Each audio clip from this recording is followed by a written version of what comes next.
দ্বিতীয় আরেকটি বিষয় হচ্ছে যে আমরা দেখতে পাচ্ছি যে উজানের পানি বাংলাদেশে এসে বন্যা পরিস্থিতি তৈরি করছে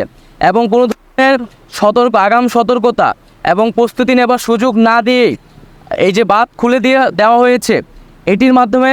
ভারত অমানবিকতার পরিচয় দিয়েছে এবং বাংলাদেশের সাথে অসহযোগিতা করছে।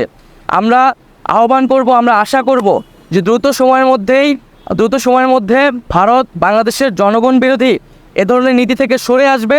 এবং আমরা কিভাবে একত্রে বাংলাদেশের জনগণ এবং ভারতের জনগণকে এ ধরনের প্রাকৃতিক দুর্যোগ থেকে রক্ষা করতে পারি সে বিষয়টি সমাধানের পথ বের করতে হবে। বাংলাদেশের মানুষ এই বিষয়টি নিয়ে